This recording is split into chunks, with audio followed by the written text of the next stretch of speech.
Agosto 2005, isang Sabado ng gabi sa Fortaleza, Brazil.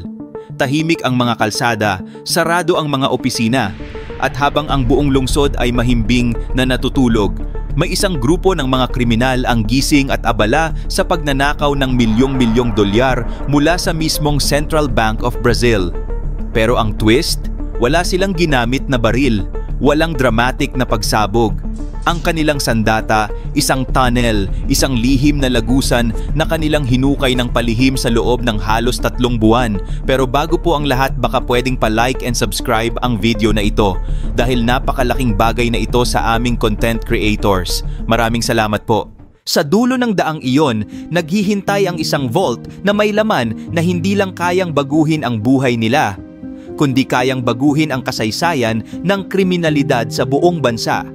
Sa mismong pusod ng syudad, may gumagalaw na mga anino, hindi mga multo, kundi mga taong buhay na nagtatago sa kadiliman. Isang plano na halos 3 buwang hinukay, dineskartehan at iningatan ng isang grupo ng mga henyo sa krimen. Ang kanilang target ay hindi basta-basta, ang Central Bank of Brazil, isang institusyon na hindi lamang nag-iingat ng salapi, kundi nagpoprotekta ng buong ekonomiya ng bansa. Sa loob nito, nakaimbak ang daan-daang milyong reals sa unmarked bills. At ito'y iniingatan ng makabagong alarm system, reinforced steel vaults, at 24/7 armed security, isang sistemang dinesenyo para imposibleng mapasok. Ngunit ang grupo ay may ibang paraan. Hindi sila papasok sa harapan, hindi rin sila gagamit ng baril, maskara o pagsabog. Wala ring hostage o dramatikong pagtakas. Sa halip, ang kanilang sandata ay talino, pasensya at isang tunnel na sinimulang hukayin mula sa isang abandonadong bahay, ilang blok mula sa bangko. Isang tunnel na maingat na dinisenyo ng Moises Teixeira da Silva, isang dating bilanggong civil engineer na tila mas komportable sa ilalim ng lupa kaysa sa ibabaw. Pinunduhan at pinamunuan ni Antonio Jusivan Alves dos Reis, isang negosyanteng tahimik ngunit may isip na parang chess master, laging 2 hakbang ang lamang. Kasama rin sa grupo si Luis Fernando Ribeiro, isang electrician na nagsiguro ng bentilasyon at ilaw sa kailaliman ng tunnel, at si Emerson de Oliveira, ang logistic coordinator. Si Raimundo Laurindo Barbosa naman ang nagkunwaring negosyante ng peking kumpanya, ang muka ng panlilinlang. Ang kanilang tunnel ay hindi basta hukay. Isa itong architectural na obra sa ilalim ng syudad, mahigit 80 metro ang haba, dumadaan sa ilalim ng kalsada, ng tubo, ng buhay, ng lungsod. Isang maling kalkulasyon ay pwedeng magdulot ng pagguho. Isang maling tunog ay pwedeng marinig sa itaas. At isang maling galaw, pwedeng ikabisto ng lahat. Ngunit bago sila umabot sa puntong halos ilang pulgada na lang ang pagitan nila mula sa vault, kailangan muna nilang harapin ang pinakamalaking hamon, ang mismong paggawa ng tunnel. Dito nagsimula ang tunay na pagsubok. Mula sa isang silid sa loob ng lumang bahay na ginawang base, sinimulan nilang maghukay. Sa unang linggo, maayos ang lahat. Gumamit sila ng mga industrial jackhammers para mabilis ang hukay, mga floodlights para makita ang gilid ng pader, at bentilasyon para hindi sila masuffocate. Ang tunog, inurasan para tumapat sa mga oras ng trapiko. Ang lupa, isinasako, inilalabas kasabay ng delivery ng artificial grass upang hindi mahalata. Habang palalim ng palalim ang tunnel, unti-unti ring nilalamon ng dilim at pressure ang mga nasa loob nito. May mga gabing umaabot sila ng higit 12 oras sa kailaliman, pawisan sa makitid at mabahong lagusan. Walang natural na hangin, puro alikabok, langis at makapal na usok mula sa mga makinang walang tigil ang pag-andar. Isang gabi, bigla na lamang huminto ang ventilation fan na ikinagalit ni Moises. Agad niyang binalingan si Luis dahil ito ang electrician. Nagkasagutan ng dalawa at mas lalong namuo ang tensyon. Umabot sa murahan at halos magkasuntukan na sila, pero dahil hindi madaling makakilos ay walang masyadong sakitan ang nangyari. Sinaway sila ni Raimundo dahil umabot na sa itaas ang kanilang mga sigaw at nag-aalala itong may makarinig sa kanila. Dito na natigil ang dalawang lalaki. Sa mga sumunod na mga araw ay tahimik na lamang silang naghukay. Pero may nangyari na namang problema.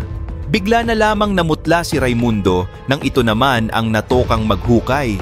Nagtaka na lamang sila dahil hindi na ito kumikilos at nang lapitan ay sobrang putla na at basang-basa ng pawis at hindi makapagsalita.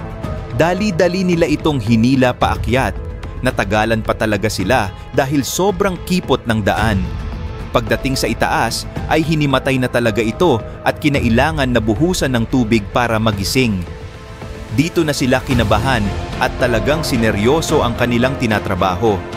Pwede nga talaga silang mawalan ng buhay habang isinasagawa ang kanilang plano. Pero bago pa man sila makabawi, isang bagyong walang babala ang dumaan sa fortalesa. Sa gitna ng ulan, isang bahagi ng tunnel ang gumuho dahil nabasa ang lupa at ang suporta ay lumambot. Sa loob ng ilang segundo, natabunan ang 3 araw ng paghuhukay. Dagdag na naman ng kanilang kailangang trabahuin. Imbes papalapit na sila ay natigil na naman. Halos nawawalan na sila ng gana. Parang sinampal ng realidad. Kahit gaano kaganda ang plano, isang pagkakamali lang. Tapos ang lahat. Ngunit sa kabila ng lahat, hindi sila tumigil. Sa ilalim ng lupa, hindi na pera ang hinuhukay nila. Hinuhukay nila ang sarili nilang kapalaran. Hanggang sumapit ang Agosto 6, Sabado ng gabi. Walang opisinang bukas, tahimik ang lungsod. Isang ordinaryong araw para sa lahat, pero para sa Tunnel Gang, ito ang araw na pinakamatagal nilang hinintay, ang huling yugto ng plano. Sa ilalim ng lupa, sa pinakamadilim, pinakamakipot na bahagi ng tunnel, pumailan lang ang amoy ng acetylene. Isa itong matalim, mapait na amoy na nagsisilbing hudyat ng simula at babala ng kapahamakan. Si Moises, nakaluhod sa malamig na semento, hawak ang acetylene torch na tanging kasangkapan na kayang tunawin ang hadlang sa pagitan nila at milyon-milyong kayamanan. Habang tumutunog ang mabagal at tuloy-tuloy na pag-uga ng torch sa bakal, nagsimulang mapuno ng usok ang tunnel. Ang liwanag ng apoy ay kumikislap sa kisame, bumabangga sa alikabok at gumuguhit ng aninong nagsasayaw sa mga pader. Unti-unti, ang temperatura ay tumaas. Hindi lang init ng makina ang bumabalot sa kanila, pati ang init ng kaba, ang init ng pressure. Ang hangin ay naging mas mabigat, parang may pumipisil sa dibdib ng bawat isa. Walang nag-iingay dahil sa isang bantay na tahimik na nagmamasid sa mga CCTV monitor, walang kaalam-alam na sa mismong ilalim ng kanyang kinatatayuan. May apoy na unti-unting pumuputol sa mismong sahig ng bangko. At pagkatapos ng ilang oras ng katahimikan, init at pagod, bumigay ang bakal. Nang laki ang mata ni Moises dahil sa takot na marinig ng gwardya ang tunog sa oras na bumagsak ito sa sahig. Mabuti na lamang at maagap itong nasalo ni Luis. Dahil sa pagbagsak nito, tuluyan nang bumukas ang daan para sa kanila. Pagpasok nila, ang liwanag ng kanilang flashlight ay tumama sa tanawin na halos hindi nila maisip kahit sa panaginip, isang vault na puno ng pera. Mga bundle ng unmarked bills, bagong galing sa printing, walang serial number, imposibleng matrace. Sa loob ng ilang segundo, napalitan ang kaba ng pagkamangha. $160 million, hindi na sila nag-aksaya ng panahon. Isa-isang isinilid ang mga bundle sa mga sako.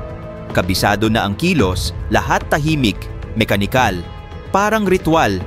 May nauna na kaagad bumaba para tanggapin ang mga ihuhulog na mga bag. Tuloy-tuloy lang hanggang sa safe house. Siniguro din nilang walang iniwang fingerprints, walang iniwang kagamitang pwedeng makilala. Ang tanging palatandaan ng ginawang krimen ay isang butas, isang maliit na siwang sa sahig ng vault, halos hindi mapapansin. Pagsikat ng araw, natapos ang operasyon. Sa ibabaw, ang syudad ay gumising sa isa pang araw ng karaniwan. Pero sa loob ng bangko, isang vault na wala ng laman. At ang Tunnel Gang, parang usok na naglaho. Lunes ng umaga, Agosto 8. Pumasok ang mga empleyado ng bangko at hinarap nila ang kanya-kanyang trabaho. Ngunit sa pagbukas ng vault ng manager, napanganga na lamang ito dahil simot ang laman nito. Wala silang nakitang sirang pinto. Walang bakas ng puwersa. Walang nakitang ebidensya ng pagpasok. Isang krimeng para bang isinulat ng direktor ng pelikula, malinis, tahimik, perpekto. Agad silang tumawag sa pulis at nagsimula ang investigasyon. Mabilis na natunton ang tunnel. Sinundan ito hanggang sa isang building. Doon, natagpuan ang iniwang kagamitan, blueprint at mga kasangkapan na hindi na naitago. Doon natuklasan ang Grama Sintetica Litit Damyao, ang pekeng kumpanyang nagsilbing front ng operasyon. May basehan na ang mga kapulisan kung saan sila magsisimula sa kanilang tatahakin para mahuli ang mga magnanakaw. At hindi nga sila nabigo, isa-isa nilang nahanap ang mga salarin. Pero bago nyo isiping napakagaling naman nila, hindi talaga sila lubos na nahirapan. Alam nyo kung bakit? Safe na sana sila, pero ang sumira sa kanila ay kasakiman. Si Antonio, ang utak ng plano, biglang bumili ng mamahaling sasakyan, lupa at bahay. Si Luis naman ay biglang naisipang mag-impok sa bangko. Nagdeposito ng pera na imposible niyang makuha sa kanyang trabaho. At ang huling pako sa kabaong, isang tawag na na-wiretap ng pulisya, isang tawag na nagturo sa kanilang hideout. Pinag-usapan din ang kanilang sistema at narinig ang utos na burahin ang lahat ng ebidensya. Isa-isa silang nadakip sa loob ng ilang linggo. Si Antonio sa isang safe house, si Moises sa paupahang apartment, sina Emerson at Raimundo habang nagmi-meeting sa isang restaurant. Iba pa sa kanila natunton sa iba't ibang bahagi ng bansa. Ngunit sa kabila ng mga pagkakaaresto, may isang tanong pa ring hindi nasasagot. Nasaan ang pera? Dahil mahigit kalahati ng $160 million hindi na muling natagpuan. At ayon sa ilang nahuli, posibleng hindi lamang sila ang may alam sa plano. May hinalang may kasabwat mula sa loob ng bangko. Isang bahagi raw ng pera ay nawala bago pa nila nabuksan ang vault. Hanggang ngayon, ang bahagi ng kasong ito ay nananatiling misteryo. Gusto mo pa ba ng mga totoong kwento ng krimen na parang eksena sa pelikula? Huwag kalimutang mag-like, mag-subscribe at i-turn on ang notification bell para sa mas marami pang istoryang kasing tindi ng tunnel heist. At kung may alam kang kwentong ganito na gusto mong ipasulat o ipakwento, i-comment mo lang sa baba.